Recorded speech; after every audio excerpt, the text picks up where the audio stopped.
AITA for canceling my son's graduation party after he embarrassed his sister. So this happened last weekend, and it's still causing major drama in my family. I, 44F, have 2 kids. My son, Jake, 18M, and my daughter, Emily, 16F. Jake just graduated high school, and we planned a big party for him. Nothing extravagant, but we invited family, friends, neighbors, his classmates, etc. He was super excited. Emily is on the quieter side.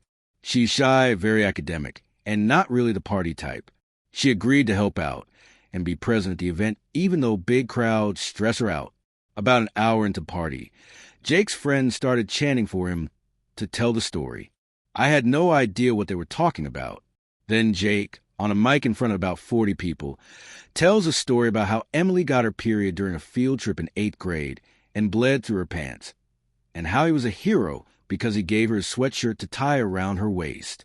He told it like it was some hilarious, charming tale, but it was humiliating. Emily turned beet red, ran inside, and didn't come out for the rest of the party. I was furious.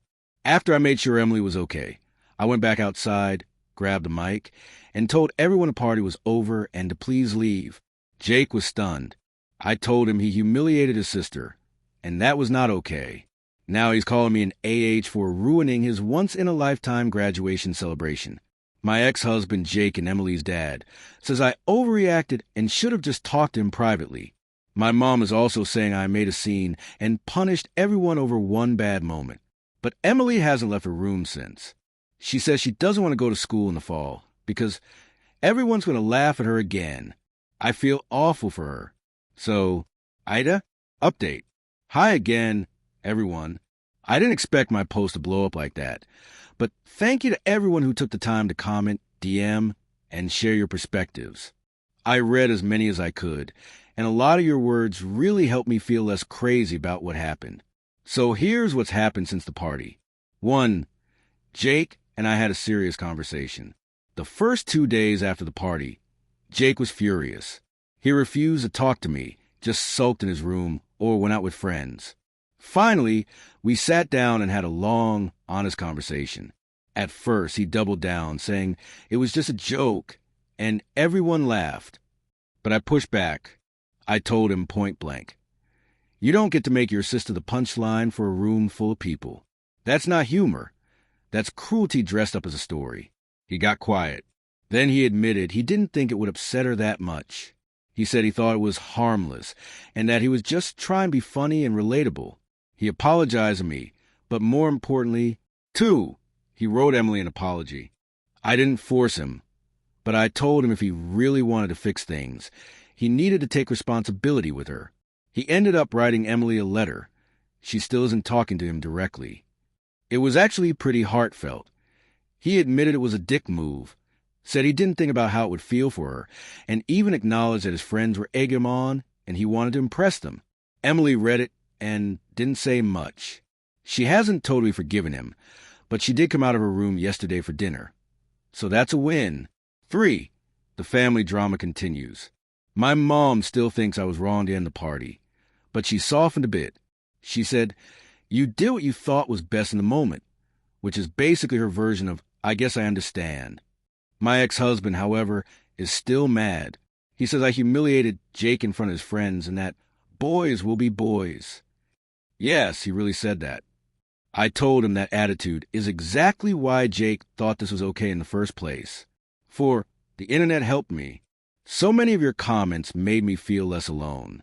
And a few of you even suggested we plan a small, quiet weekend trip or experience just for Emily to show her she matters too. I love that idea. We're looking into maybe doing a little cabin weekend with just the 2 of us. I think she needs that right now. Hi again. I didn't expect to post a 3rd time, but a lot has changed, and I think I finally have closure on this situation, at least enough to move forward. 1. Emily finally opened up. It took a week and a half, but Emily and I had a really raw, emotional conversation one night after she couldn't sleep. She told me something I hadn't realized. The period story wasn't just embarrassing. It had been traumatic for her. When it happened in 8th grade, she was bullied hard for it. Kids called her Red Alert, Tampon Terror. And worse, She had to change schools the following year. She never told Jake how bad it was. She thought he understood, but clearly he didn't. That's why hearing him retell it like it was some funny anecdote and seeing everyone laugh hit her like a punch to the gut. I sat with her while she cried, and I realized this wasn't just about a ruined party. It was about feeling betrayed by someone she trusted to protect her. 2. Jake asked to talk to her, face to face. I let her decide if she wanted to. She said yes, but asked if I could stay in the room. Jake came in shaking. He didn't use excuses this time. He said, "I didn't know how much it hurt you. I thought I was being funny, but I made you feel like a joke. I'm sorry I let you down." And then, completely unprompted, he teared up. Jake is not a crier. Emily didn't hug him or anything, but she nodded and said, "I believe you." That was enough. It's not fixed, but it's better. 3. The cabin weekend changed everything. I took Emily on that weekend getaway. Just the two of us. No phones, no social media, no pressure. We hiked, read books, watched dumb movies, and made esmores. On the second night, she said, "I don't feel like I'm in my brother's shadow anymore." That broke my heart and healed it all at once. 4. Jake did something surprising. After we got back, Jake asked if he could throw a small makeup dinner for Emily. Just family. No friends. No jokes. He cooked. Well, tried to. Thank God for frozen lasagna. Gave her a gift, a hardcover set of her favorite fantasy series, and even made a little speech. This should have been your moment to feel supported, not embarrassed. You're the smartest person I know, and I'm proud to be your brother. Emily didn't cry, but I did. So how are we now? We're healing. Jake still has growing to do, but he's making the effort. Emily is cautiously optimistic, and I feel like I made the right choice, even if it pissed some people off. Would I cancel the party again if I had the chance to redo it? Yes. 1,000 times yes. My daughter needed me to stand up for her, and I did. Thanks for being a sounding board, Reddit. Your kindness helped me be a better mom. Hi again, Reddit. I didn't think I'd be posting again, but something new came to light that really shook me. And honestly, I feel more conflicted now than I ever did before. So, if you followed this story, you know we were on the mend. Emily and Jake were starting to rebuild trust. I was starting to feel like I could breathe again. Until 2 nights ago. 1. The joke wasn't spontaneous. I was cleaning the house when Jake's iPad lit up with a notification. Normally I wouldn't snoop, but I glanced and saw a group chat name. Jake's grad roast skull fired. I paused. I opened it. Yes, I know. Don't at me. It was a group chat between Jake and a few of his closest friends. And it went back weeks. Before the party, they had planned a roast-style bit where Jake would tell funny stories about his family. One of his friends even suggested the period story by name. Jake replied something like, "That one's gold. She'll hate it, but it'll kill." They even rehearsed it in voice messages, laughing, making it more dramatic, adding fake sound effects like splat and jokes about tampons. I just sat there, staring. My heart sank. 2. He knew. All this time, Jake claimed he had no idea it would hurt Emily that much, that he was just telling a funny story. But this proves otherwise. He knew she'd be embarrassed. And he did it anyway, for laughs, for clout. Now I'm torn. Do I confront him again and risk destroying all the progress we made? Do I tell Emily? Or do I let sleeping dogs lie and accept that he's trying now, even if his intentions weren't innocent at the time? 3. I feel manipulated. Jake's apology dinner, the gift, the speech. Were they sincere or damage control? Did he only do it because he thought he was caught? I want to believe the best in my kid. But this new information makes it really hard. I haven't confronted him yet. I needed time. And I needed to hear from people who've been following this. Reddit, what would you do?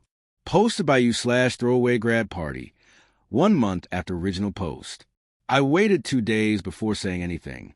Part of me was hoping I misunderstood, that maybe I was overreacting, seeing malice where there was just immaturity. But the chat messages and voice recordings were clear. He knew. He planned it. He practiced. So I sat Jake down again. The confrontation. I didn't yell. I didn't cry. I just showed him the screenshots.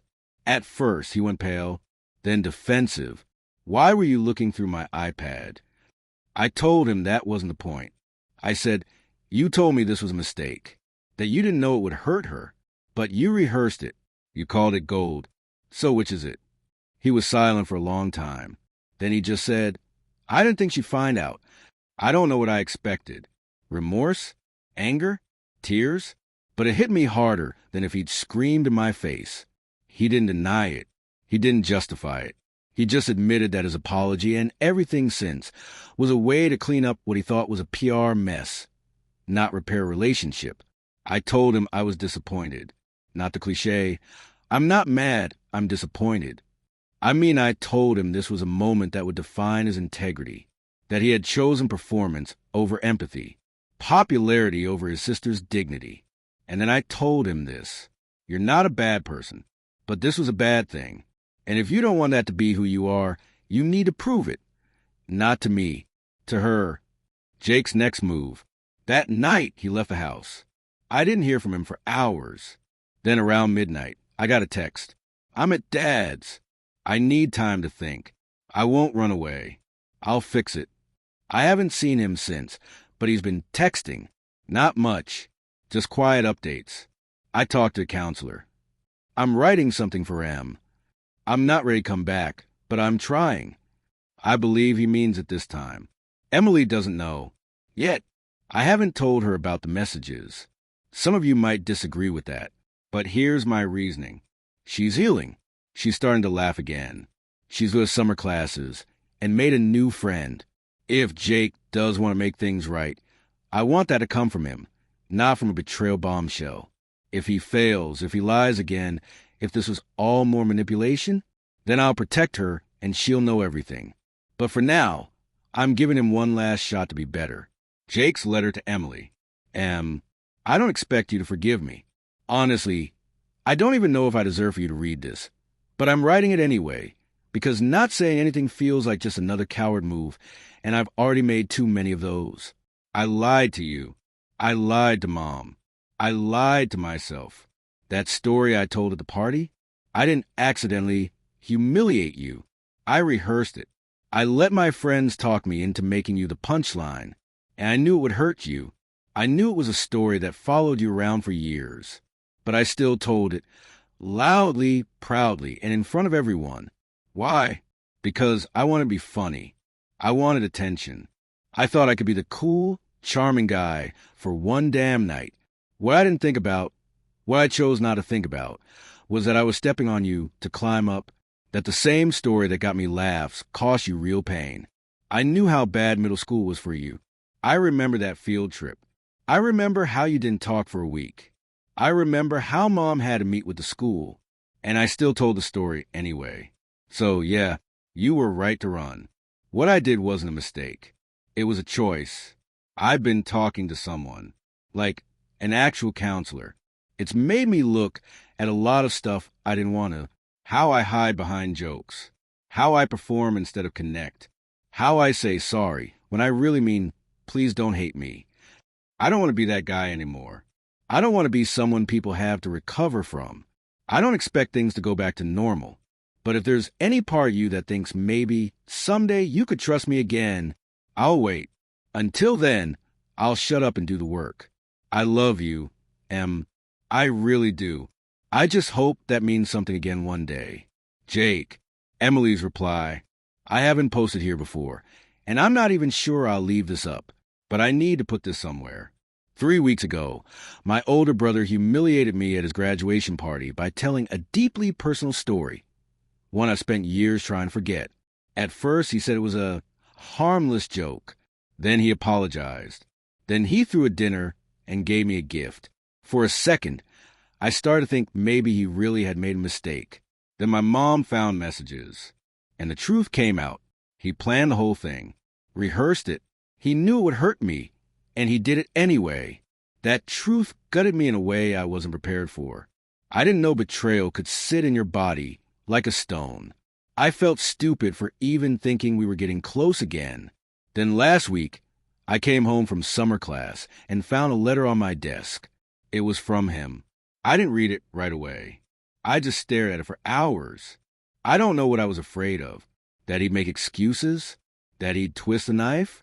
But when I finally read it, it wasn't like that. He admitted everything. That it wasn't a mistake. That it was selfish. That it was about him trying to look good. That he remembered how bad it was for me back then and still went through with it. And then he said something that stuck with me. I don't want to be someone people have to recover from. That line has been echoing in my head for days. Here's the thing. I haven't forgiven him. Not yet. Maybe not for a long time. But I believe him. That sounds stupid, I know. But something in the way he wrote it, no jokes, no but, no try to get points. It felt like the first honest thing he said in a long time. I think he really is ashamed. And I think he's scared of what that means about who he's been. And you know what? That's a start. I haven't talked to him yet. He's still at our dad's. But I wrote him a note this morning. I didn't say much. Just, I read your letter. I appreciate the honesty. Keep going. That's all I can give right now. And that's okay.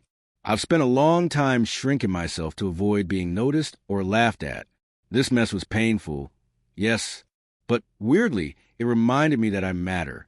That someone finally stood up for me. Thanks, Mom. And that even the people who hurt you can sometimes wake up. So, yeah, that's all I needed to say. Thanks for listening, Internet. Hi, Reddit. It's been a while. 6 months ago, I canceled my son's graduation party after he told a joke at his sister's expense. It started as a question. AITA for ruining my son's celebration? It turned into something much deeper about what it means to protect your kids, even from each other. A lot has changed since then. Here's where we are now. He stayed with his dad for nearly 2 months. During that time, we kept in touch, but it was minimal. I told him I was open to him coming home when he was ready, and when we were ready too. When he finally moved back in, it wasn't dramatic. No big moment. Just a Saturday afternoon. He showed up with a single duffel bag and asked if it was okay to come in. He didn't ask for anything. He just asked for space to try again. She's doing well. She finished her summer classes and is now dual enrolled at a local college. She joined a writing club. She's even mentoring a younger student who's new to the school. Sometimes I catch her laughing with real joy again, and those are the moments that undo me. What I didn't expect is how much this entire situation seems to have strengthened her voice. She used to hide in the background. Now, she speaks up, even to me, especially to Jake. 3 weeks ago, Jake asked if we could have a real family dinner. No apologies, no performance, just a meal. Emily agreed. It was awkward and quiet. But when Emily passed him the salad, she said, I read the latest draft. Jake froze. He'd been working on a personal essay about what happened. I didn't even know Emily had asked to read it. She said it was honest. Keep editing. And then she went back to her meal. It was such a small moment, but I swear I saw Jake's entire posture change. He looked lighter, not forgiven, but maybe seen. We're not fixed. We're not a Hallmark family, but we're trying. Jake's starting college in the fall. He chose a local program. He still goes to counseling. He's cut ties with a few old friends. On his own, not because I asked. And once a week, he volunteers at a local teen writing center. Said he wants to help kids find their voice earlier than he did. Emily writes more than ever. Her latest story features a girl who uses truth like a sword. I think I know where she got the idea. And me? I sleep a little easier now. I'm not waiting for the next explosion. I'm finally able to look at both my kids and feel proud. Not because they're perfect, but because they're learning how to be better.